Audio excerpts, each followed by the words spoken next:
இன்றைக்கி ஒரு full day vlog தான். அதுவும் வந்து 6 மினிட்ல உங்களுக்கு கவர் பண்ணி காட்டுறேன். அதுக்கு முன்னாடி சேனல் சப்ஸ்கிரைப் பண்ணிவிட்டு பார்க்குற எல்லாருக்குமே ரொம்ப ரொம்ப நன்றி. எனக்கு வந்து கொஞ்சம் கிரே ஹேர் எல்லாம் நிறையவே இருக்குது. அது வந்து எப்படி நான் ரெகுலராக கவர் பண்ணுவேன், அந்த ஒரு வீடியோ வந்து இன்றைக்கி ஃபுல்லாகவே எடுத்திருக்கிறேன். நிறைய பேருக்கு தெரியாது போல் இருக்குது வீட்டில் போடுறதுக்கு. ஸோ நான் வந்து சர்டன் பிராண்ட் தான் யூஸ் பண்ணுவேன். அதெல்லாம் இதில் காட்டல. ஃபஸ்ட்டில் க்ளவுஸ் போட்டுக்குங்க, இல்லாட்டினா கை எல்லாமே வந்த கலர் ஒட்டிடும். இதில் வந்து ஆக்டிவேட்டரும் அதே மாதிரி ஹேர் கலரும் கொடுத்துருப்பாங்க. ரெண்டும் ஈவனாக எடுத்து நமக்கு தேவையான அளவுக்குள்ளது வந்து மிக்ஸ் பண்ணிவிட்டு நார்மலாக உடனே அப்ளை பண்ணிவிடுவாங்க. எனக்கு கொஞ்சம் சைனஸ் ப்ராப்ளம் எல்லாம் இருக்கிறதுனால இந்த பவுல்லே வந்து மிக்ஸ் பண்ணி அந்த கலர் கொஞ்சம் டார்க் ஆனதுக்கப்புறம் தான் அப்ளை பண்ணுவேன்.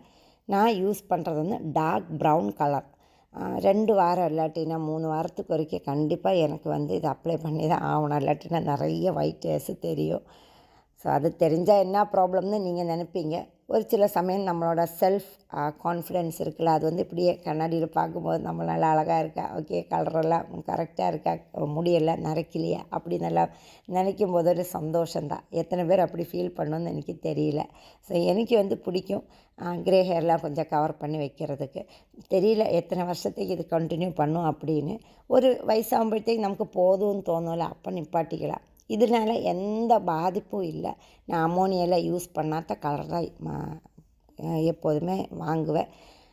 நம்மளோட ஹேர் வந்து 2 சைடும் அப்படி பிரிச்சுட்டு கொஞ்சம் கொஞ்சமாக அந்த சீப்பிலே எடுத்து போட்டுட்டு கண்டிப்பாக டிஷ்யூவும் பக்கத்துலேயே வச்சுக்கோங்க. நெற்றியிலலாம் விழுந்துச்சுன்னா உடனே தொடச்சிக்கலாம்.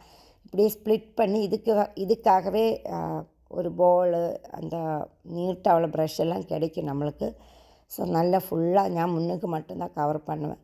நல்லா தேய்ச்சி விட்டுட்டு ஒரு 10 மினிட்ஸ் கூட நான் வெயிட் பண்ண மாட்டேன். உடனே வாஷ் பண்ணிவிட பாருங்கள். நல்லா சூப்பராக உள்ளுக்கு எல்லாம் கவராக இருக்குது. ஆக்சுவலி இதுக்கு முன்னே நடுவிலலாம் நிறைய ஒயிட் ஹேர்ஸு தெரியும். ஸோ சூப்பராக எல்லாம் கவர் பண்ணி உடனே வாஷ் பண்ணி ஹேர் ட்ரை பண்ணிவிட்டு, அம்மாவும் வந்து பிரேக்ஃபாஸ்ட் வந்து எடுக்கலை. ஸோ அதனாலேயே வந்து குயிக்காக டீ எல்லாம் போட்டுட்டு அதுக்கப்புறம் தான் குக் பண்ண போகிறேன்.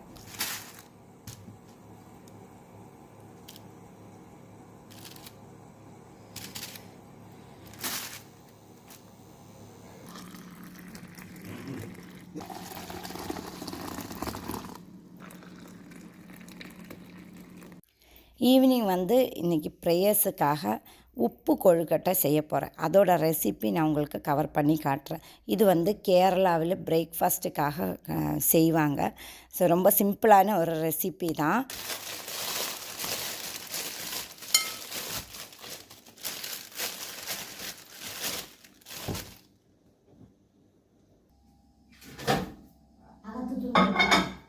தேங்காய் வந்து ஃப்ரோசனாக இருந்ததுனால மைக்ரோவேவில் கொஞ்சம் ரீஹீட் பண்ணிவிட்டு, இதுக்கு வந்து நிறைய தேங்காய் அப்புறம் ஜீரகம், இதுன்ற வாசம் தான் இந்த கொழுக்கட்டைக்கு டேஸ்ட்டு.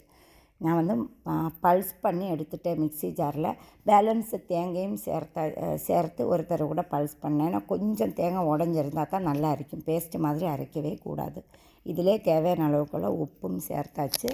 இடியப்பத்தின் மாவு ஒரு 2 இல்லைன்னா 3 கப்பு சேர்த்துட்டு நார்மலாக நம்ம மோதகம் இடியப்பம் எல்லாம் மாவு மிக்ஸ் பண்ணுவோம்ல, அதே ப்ராசஸ் தான்.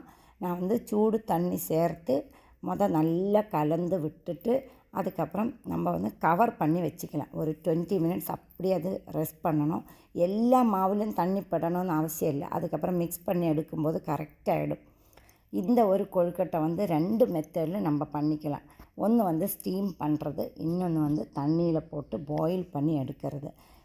எனக்கு வந்து பாயில் பண்ணுற மெத்தட் தான் பிடிக்கும். ஏன்னா அது வந்து நல்லா மாய்ஸ்ட்டாக இருக்கும், கொஞ்சம் கூட ட்ரை ஆகாது. ஒரு 20 மினிட்டு முடித்ததுக்கப்புறம் மாவு வந்து நல்லா மிக்ஸ் பண்ணிவிட்டு நம்ம இந்த பிடி கொழுக்கட்டை செய்யலை அந்த ஷேப்பில் நீங்கள் உருட்டிக்கலாம். இல்லாட்டினா போல் மாதிரி உருட்டி எடுத்து வச்சுக்கலாம். எப்படி வேணுங்களும் நம்மளோட விருப்பம்தான். நான் இன்றைக்கி பூஜைக்காக பண்ணனால பிடி கொழுக்கட்டைற ஷேப்லேயே செஞ்சிட்டோம். இந்த ரெசிபி வந்து கண்டிப்பாக நீங்கள் வந்து விநாயகர் சதுர்த்திக்கு ட்ரை பண்ணலாம். நான் எல்லா வருஷமும் கண்டிப்பாக செய்வேன்.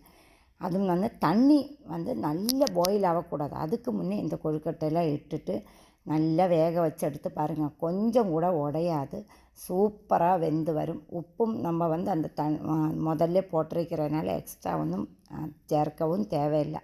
இது வந்து வெந்ததுக்கப்புறம் கொஞ்சம் நேரம் கவர் பண்ணி அதுக்கப்புறம் நம்ம இந்த கொழுக்கட்டை எடுத்து சாப்பிட்டு பாருங்கள். ரொம்ப நல்லாயிருக்கும். நல்லா சாஃப்டாகவும் இருக்கும். இந்த தண்ணியும் நம்ம வீச தேவையில்லை. அப்படியே நம்ம நார்மலாக கஞ்சி தண்ணிலாம் குடிக்கிற ஆளுங்களுக்கு பிடிக்கும்ல, அந்த மாதிரியே நம்ம குடிச்சிக்கலாம். இது வந்து சீனி தொட்டு சாப்பிட்றதுக்கு எனக்கு ரொம்பவே பிடிக்கும். சும்மா சாப்பிட்டாலும் ரொம்ப டேஸ்ட்டாக தான் இருக்குது. நீங்கள் வந்து விநாயகர் சதுர்த்திக்கும் செஞ்சு பார்க்கலாம், இல்லாட்டினா சும்மா ஒரு ஸ்நாக்காகவும் பண்ணிக்கலாம். ரொம்ப ஈஸி தான். ஸோ இன்றைக்கி வந்து எல்லாமே ரெடி பண்ணி வச்சுட்டு கோவிலுக்கு போகிறதுக்காக கிளம்பி வந்திருக்கிறேன். இந்த சாரீ வந்து இந்தியாவில் போனப்போதைக்கு ரீசெண்டாக என்னோடய சின்னம்மா மகள் தான் வாங்கி கொடுத்துருந்தாங்க. ஆல்ரெடி கட்டினது தான், திரும்ப இன்றைக்கி எடுத்து கட்டியிருக்கிறேன். ரொம்ப ரேர் தான் நான் சாரியெல்லாம் கட்டுறது. டைம் இருந்தால் மட்டும்தான். ஏன்னா டாக்ஸ் எல்லாம் இருக்கிறனால எப்போதுமே அந்த மாதிரி டைம் நிறைய கிடைக்காது. அம்மா இருக்கிறனால ரொம்ப யூஸ்ஃபுல்லாக இருக்குது. ஸோ அவங்க வந்து அவங்களெல்லாம் கொஞ்சம் பார்த்துக்குவாங்க. ஸோ இன்றைக்கி வந்து விலாக் நீங்கள் கண்டிப்பாக என்ஜாய் பண்ணியிருந்தீங்கன்னா என்னோடய சேனலுக்கு ஒரு சப்ஸ்கிரைப் பண்ணாதவங்க வந்து சப்ஸ்கிரைப் பண்ணிக்கோங்க. அதே மாதிரி வீடியோக்கு ஒரு லைக்கும் போட்டுருங்க. இன்னும் இன்ட்ரெஸ்டிங்கான உள்ள ரெசிபீஸ் எல்லாம் உங்களுக்கு கண்டிப்பாக நான் கவர் பண்ணி காட்டுறேன்.